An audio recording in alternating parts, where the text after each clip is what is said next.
سجدہ تلاوت، اس میں بھی بہت لوگ پریشان رہتے ہیں۔ سجدہ تلاوت کی مشروعیت، علماء نے سجدہ تلاوت کے مشروع ہونے پر اجماع کیا ہے کہ یہ سجدہ کرنا چاہیے، ٹھیک ہے، اور انہوں نے اس کے واجب ہونے میں اختلاف کیا ہے۔ واجب ہوتا ہے جس کے چھوڑنے پر گناہ لازم، ٹھیک ہے، بس جمہور کے نزدیک یہ سنت ہے، جمہور کے نزدیک یہ سنت ہے۔ بے شک جن لوگوں کو اس سے پہلے علم دیا گیا، جب ان کے سامنے اسے پڑھا جاتا ہے تو ٹھوڑیوں کے بل سجدہ کرتے ہوئے گر جاتے ہیں اور کہتے ہیں ہمارا رب پاک ہے، بے شک ہمارے رب کا وعدہ یقیناً ہمیشہ پورا کیا ہوا ہے، اور وہ ٹھوڑیوں کے بل گر جاتے ہیں، روتے ہیں، اور قرآن انہیں عاجزی میں زیادہ کر دیتا ہے۔ یہ ہوتے ہیں اہل علم کہ جن کو قرآن عاجزی میں زیادہ کرتا ہے، یعنی اگر کوئی شخص قرآن پڑھ کر اس کے اندر عاجزی نہیں آئی نا تو گویا اس نے کچھ نہیں پڑھا۔ ہمبل ہونا ضروری ہے۔ سجدہ تلاوت واجب نہیں ہے، جمہور علماء کے ہاں مشہور ہے کہ تمام کے تمام سجدہ تلاوت سنت ہے، واجب نہیں ہے۔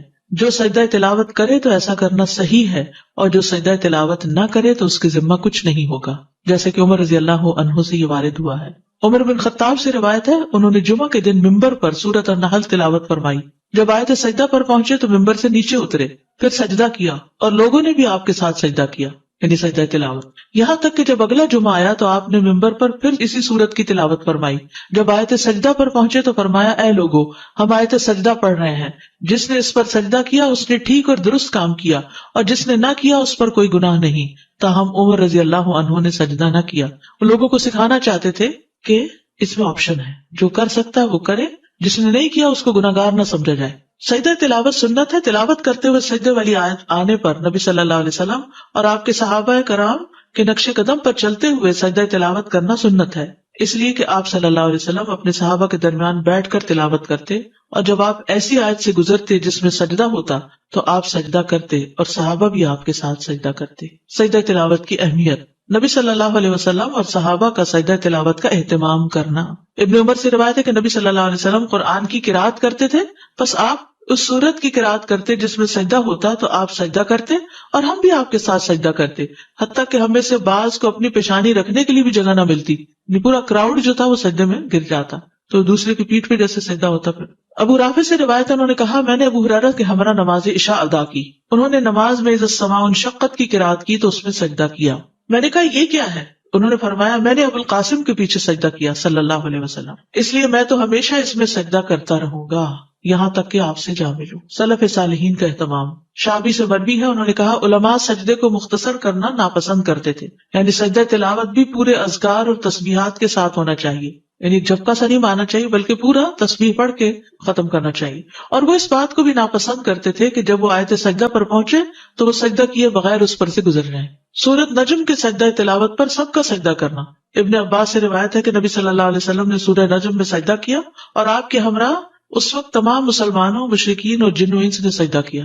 ابو ہریرہ کہتے ہیں کہ نبی صلی اللہ علیہ وسلم کے پاس سورہ نجم لکھی گئی، جب سجدہ والی آیت پر پہنچے تو آپ نے سجدہ کیا اور ہم نے بھی آپ کے ساتھ سجدہ کیا، اور دوات اور قلم نے بھی سجدہ کیا، وہ بھی جھکے، لیکن ایک شخص نے سجدہ نہیں کیا تھا، تو وہ عبداللہ بن مسعود کہتے ہیں کہ وہ اس حال میں قتل کیا گیا کہ وہ اللہ کے ساتھ کفر کرتا رہا، یعنی کفر کی حالت میں ہی فوت ہوا۔ سجدہ تلاوت کرنے پر شیطان کا رونا۔ ابو ہریرہ سے روایت ہے، انہوں نے کہا کہ رسول اللہ صلی اللہ علیہ وسلم نے فرمایا جب ابن آدم آیت سجدہ کی قرات کرتا ہے پھر سجدہ کرتا ہے تو شیطان روتے ہوئے وہاں سے ہٹ جاتا ہے، وہ کہتا ہے ہائے اس کی ہلاکت، اور ابو قریب کی روایت میں ہائے میری ہلاکت، ابن آدم کو سجدے کا حکم ملا تو اس نے سجدہ کیا، اس کے لیے جنت ہے، اور مجھے سجدے کا حکم ملا تو میں نے انکار کیا، بس میرے لیے آ گئے۔ تو یاد رکھیے یہی چیز نماز پڑھنے والوں نہ پڑھنے والوں میں فرق کر دیتی ہے، پڑھنے والے ایک طرف ہے، نہ پڑھنے والے ایک طرف ہے، کوئی آدم کے طریقے پہ چل رہے ہیں اور کوئی شیطان کے طریقے پہ چل رہے ہیں۔ جسے آپ بچوں وغیرہ کو کہتے ہیں نا نماز پڑھو، اس کی ہمیں تو ہر وقت یہ لفظ نہ بولا کریں نماز پڑھو، کبھی بیٹھے ہو اچھے موڈ میں تو کریں اچھا یہ بتاؤ کہ اگر تمہارے پاس چوائس ہو تو تم آدم علیہ السلام کے طریقے پہ چلو گے یا شیطان کے طریقے پہ؟ تو ہو سکتا ہے پہلے تو اس کو سوال ہی سمجھ نہ آئے کہ کیا مطلب، تو آپ کہیں گے آدم علیہ السلام کا جب حکم ملا تھا تو انہوں نے سجدہ کیا تھا، اور شیطان کا حکم ملا تو اس نے نہیں کیا تھا، تو تم کیا کرنا چاہتے ہو، تم اپنے لیے کیا پسند کرو گے؟ ایسے سوال ضمیر جگاتے ہیں، سوچنے پر مجبور کرتے ہیں، چوائس دیتے ہیں، اور پھر عمل کرنا آسان ہوتا ہے۔ تو لوگوں کا ضمیر جگایا کرے، ان کی انا نہیں جگایا کرے۔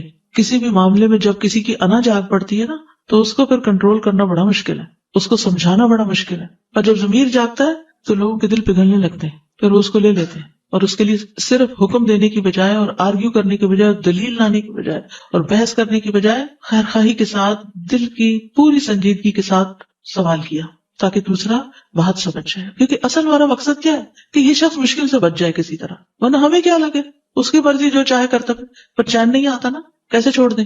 اور پھر اس شخص کے گھر میں ہونے کی وجہ سے پورے گھر میں ایک نحوست, اگر ایک بندہ بھی نہیں پڑھتا گھر میں نماز تو گھر میں نحوست ہے. اور پھر وتواصوا بالحق وتواصوا بالصبر ہمارا فرض ہے. جب ہم فرض ادا کر دیں گے تو پھر اللہ تعالیٰ اس مصیبت کو ٹال دے گا, کیونکہ امر بالمعروف نہ کرے پھر پکڑ ہے. ایک عورت نے اپنا طریقہ لکھا ہوتا, کہیں پڑھا تھا میں نے, کہ وہ اپنا ہاتھ بھگوتی, اس کو خوشبو لگاتی اور پھر پیار سے اپنے شوہر کے چہرے پر ہاتھ پھیرتی تو اٹھ جاتا, اس کو اٹھتے اٹھتے اچھے خوشبودار ہاتھ کے لمس ملتا تو اٹھ جاتا. پھر ایک چائے کا کپ بنا دے, بس زمین جگاتے. دعا کریں, دعا بہت ضروری ہے. ریسنٹلی کسی سے میری ملاقات ہوئی تو کہنے لگے میرے والد 80 سال کی عمر کے, اور اب جا کر انہوں نے تھوڑا سا اس طرف توجہ کی ہے. مدر ان کی لیکچر لگا دیتی تھی اور وہ بھی ساتھ تھوڑا بہت سنتے تھے, تو ان کے اندر بھی ہلچل ہو گئی. اللہ کے ہاتھ میں ہدایت ہے, پتہ نہیں کب پلٹ جائے اور پچھلے ساری گناہ معاف ہو جائے. ہمارا کام تو دعا اور کوشش. سجدہ تلاوت والی آیات سے سجدہ کیے بغیر نہ گزرنا. عقبہ بن عامر کہتے کہ میں نے رسول اللہ صلی اللہ علیہ وسلم سے کہا, اللہ کے رسول کیا سورہ الحج میں 2 سجدے ہیں؟ آپ نے فرمایا ہاں, اور جو یہ 2 سجدے نہ کرنا چاہے وہ ان دونوں آیات کی تلاوت ہی نہ کرے. پھر یہ حدیث اس پر دلالت کرتی ہے کہ سجدہ تلاوت کے بارے میں تاکید آئی ہے, لیکن آپ کا یہ فرمان فلا یقرأہما کہ وہ ان آیات کی تلاوت نہ کرے, تو ممکن ہے کہ اس کو اس بات پر معمول کیا جائے کہ انسان انہیں نماز میں نہ پڑھے تاکہ اسے سجدے کی ضرورت پیش نہ آئے. یعنی اس کا یہ مطلب نہیں کہ پورا قرآن پڑھ جائے اور ہر سجدے کی آیت کو چھوڑتا جائے, یہ نہیں ہے اس کا مقصد. یعنی نماز میں پھر چوائس اوپن ہے, پورا قرآن کہیں اور سے پڑھ لو, یہ نہ نماز میں نہ پڑھو. اور اگر انہیں نماز سے ہٹ کر پڑھے گا تو یہ امر مطلوب ہے کہ انسان پورا قرآن پڑھے, لیکن یہ بات کہ پہلے وہ نماز میں ان دونوں سجدے والی آیات کو منتخب کرے پھر سجدہ نہ کرے, تو ایسا کرنا مناسب نہیں. یعنی آپ پڑھ تو رہے ہیں وہ آیتیں جو سجدے والی ہیں اور سجدہ ہی نہیں کر رہے, تو ایسا نہیں کرنا.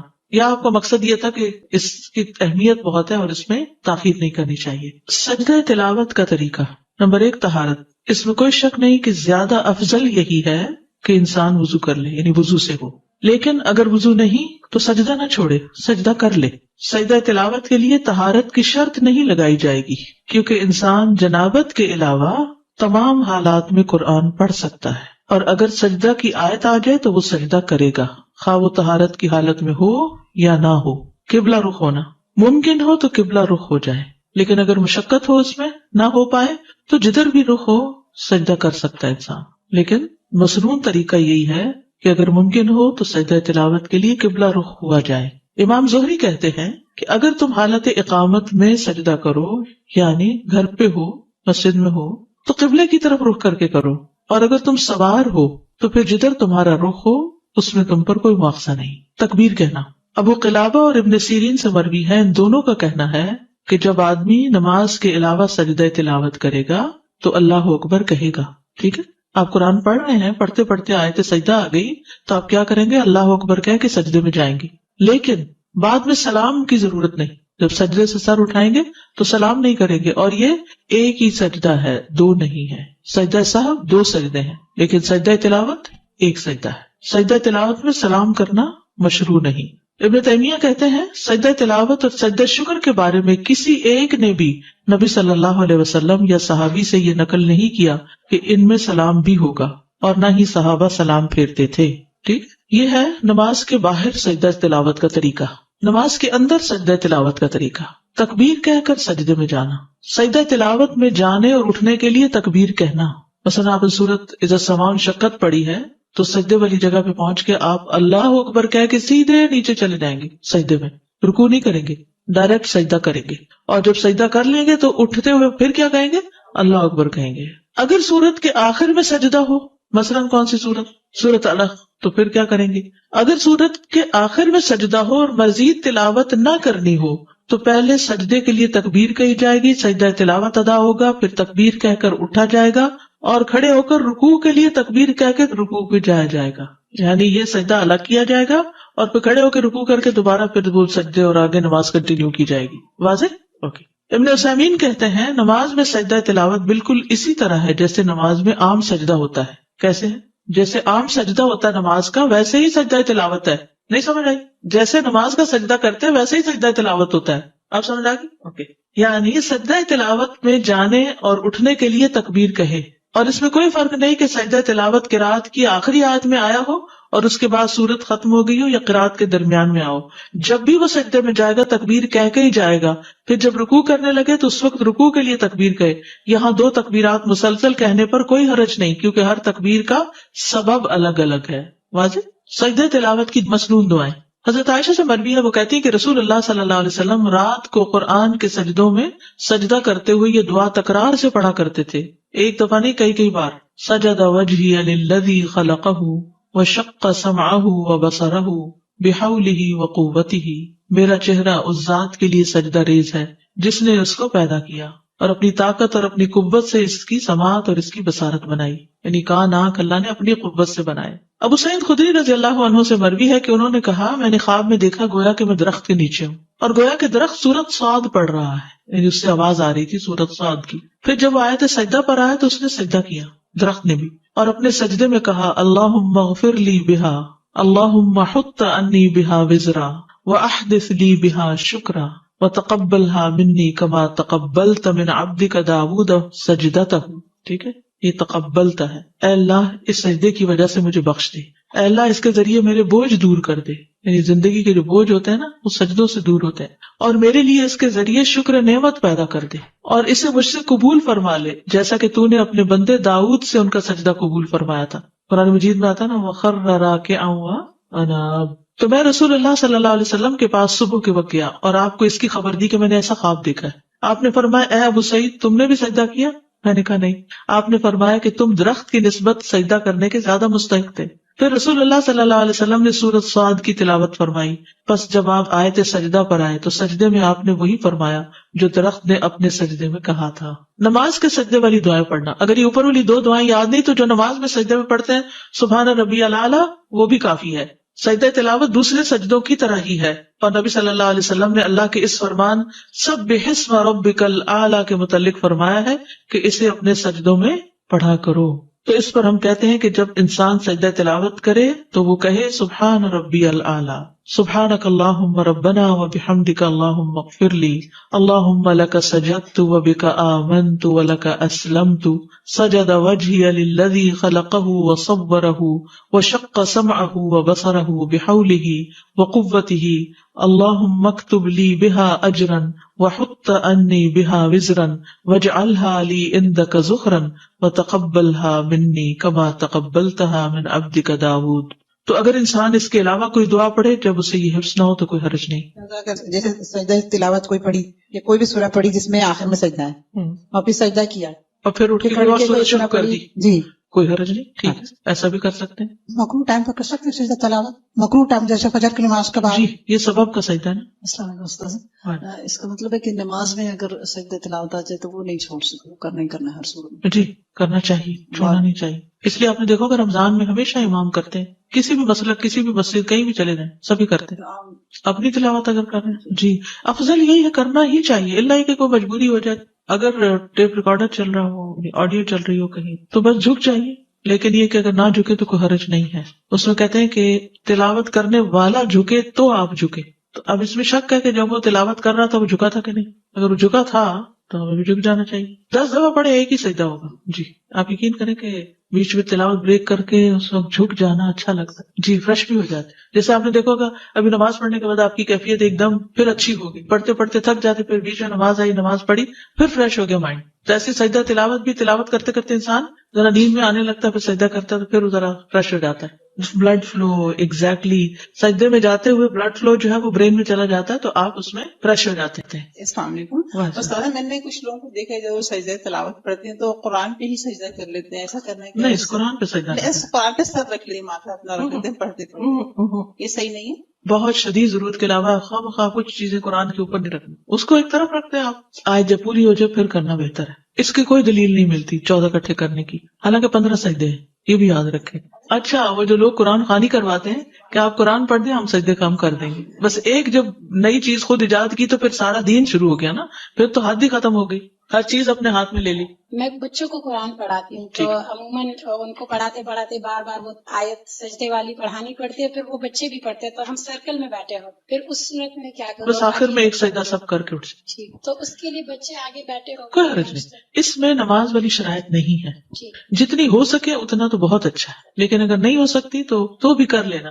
یعنی اصل کیا ہے کہ سجدے والی بات آئی اور ہم جھک گئے تو آؤ جھک جائیں، بس اتنی سی بات ہے. سجدہ شکر، سجدہ شکر کی اہمیت. سجدہ شکر ان عظیم عبادات میں سے ہے جن کے ذریعے بندہ اللہ جل و علا کا شکر ادا کرتا ہے، کیونکہ اس میں اپنے جسم کا سب سے معزز ترین حصہ یعنی چہرہ زمین پر رکھ کر اللہ کے لیے خضوع اختیار کیا جاتا ہے، اور اس کے ذریعے دل اور زبان اور تمام اعضاء سے اللہ کا شکر ادا کیا جاتا ہے. نبی صلی اللہ علیہ وسلم کا خوشی ملنے پر سجدہ شکر ادا کرنا.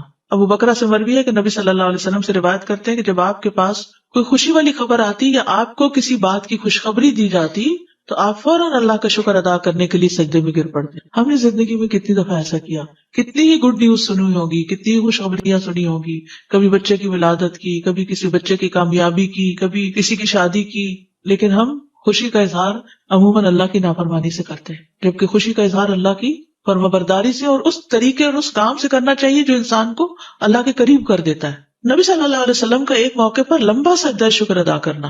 عبد الرحمن بن عوف سے مروی ہے کہ ایک مرتبہ رسول اللہ صلی اللہ علیہ وسلم باہر نکلے. آپ صلی اللہ علیہ وسلم صدقے کی کسی زمین میں داخل ہو گئے، وہاں آپ قبلہ رخ ہو کر سجدے میں گر گئے.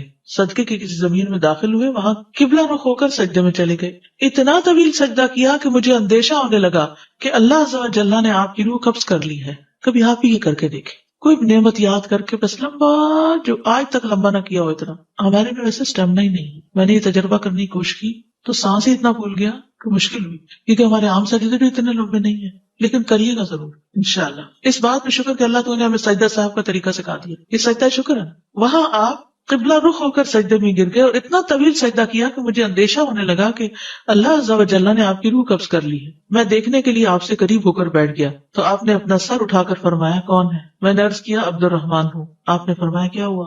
یعنی آپ اتنے محب تھے کہ آپ کو یہ خیال ہی نہیں رہا کہ یہ پریشان ہوا ہے. میں نے کہا اللہ کے رسول آپ نے ایسا سجدہ کیا کہ مجھے اندیشہ ہونے لگا کہ اللہ عز و جل نے اس میں آپ کی روح قبض کر لی. اس پر آپ نے فرمایا جبریل میرے پاس آئے اور انہوں نے مجھے خوشخبری سنا دی کہ اللہ عز و جل فرماتے ہیں جو شخص آپ پر درود بھیجے گا میں اس پر اپنی رحمت نازل کروں گا، اور جو شخص آپ پر سلام بھیجے گا میں اسے سلامتی دوں گا. اس پر میں نے اللہ عز و جل کے لیے سجدہ شکر ادا کی. نبی صلی اللہ علیہ وسلم کا داؤد علیہ السلام کی توبہ قبول ہونے پر سجدہ شکر ادا کرنا. ابن عباس سے مروی ہے کہ نبی صلی اللہ علیہ وسلم نے سورۃ صاد میں سجدہ کیا اور فرمایا داؤد علیہ السلام نے یہ سجدہ بطور توبہ کیا تھا اور ہم یہ سجدہ شکرانے کے طور پر کرتے کہ اللہ نے داؤد علیہ السلام کی توبہ قبول کر لی. وَنَحْنُ نَسْجُدُهَا شُكْرًا لِلَّهِ عَلَىٰ قُبُولِهِ تَوْبَةَ نَبِيِّهِ. اگر میرے پاس زیادہ ٹائم ہوتا نا تو جتنی عربی اس ڈاکیومنٹ میں ہے میں آپ کو ایک ایک چیز پڑھ کے پہلے عربی میں بتاتی پھر اردو میں بتاتی، لیکن وہ کورس 9 ویکس میں پورا نہ ہوتا. ویسے ابھی یہ کتابیں بہت اچھی ہیں، یہ نماز نبوی یہ زیادہ اچھی کتاب ہے، لیکن مختصر یہ مسنون نماز اور روزمرہ کی دعائیں، یہ نماز کے بعد پڑھے جانے والے اذکار کا کارڈ، یہ تہجد کی دعا کہیں ایسی جگہ لگا دی جائے جہاں آپ تہجد پڑھتے ہیں، اور یہ نماز محمدی اور مسنون دعائیں. یہ پروفیسر محمد ذوالفقار کی کتاب ہے پریئر اکارڈنگ ٹو دا سنہ. تو ان میں یہ چیزیں آپ کو اکثر مل جائیں گی، ساری تو نہیں ملیں گی لیکن اکثر مل جائیں گی. اس کا ایک پارٹ بھی ہے جو ابن القیم کی کتاب ہے اور وہ عربی کی کتاب ہے، اور وہ نماز کا جو روحانی پہلو ہے اس پر زیادہ فوکس کرتی ہے. سجدہ شکر کے احکام سجدہ تلاوت والے ہیں. ٹھیک ہے، سجدہ شکر کے احکام سجدہ تلاوت والے ہیں. جیسے آپ سجدہ تلاوت کے لیے گئے تھے نا اللہ اکبر کہہ کے اور ایک سجدہ کیا، ایسے ہی سجدہ شکر بھی ہوگا. ابن قدامہ کہتے ہیں کہ سجدہ شکر کی صفت اس کے افعال، اس کے احکام اور اس کی شرائط میں سجدہ تلاوت کی صفت جیسی ہی ہے. سجدہ شکر میں کچھ بھی پڑھا جا سکتا ہے. سجدہ شکر میں کوئی مخصوص ذکر نہیں ہے، بلکہ سجدہ شکر کرنے والے کے لیے مشروع یہ ہے کہ وہ سجدے کی حالت میں موقع محل کے مطابق اللہ کی حمد، اس کے شکر، اس سے دعا اور اس سے استغفار وغیرہ میں سے کچھ بھی کہے. ٹھیک ہے، یعنی دعائیں جو سجدے کے اندر پڑھی جائیں گی وہ بھی ہے، اور جو نعمت آپ کو ملی ہے اس پر یا رب لک الحمد یا کوئی بھی چیز آپ شکرانے کے طور پر جو آپ کے دل میں آ رہا ہو آپ اس کو پڑھیں. شکرانے کے نفل مشروع نہیں ہے.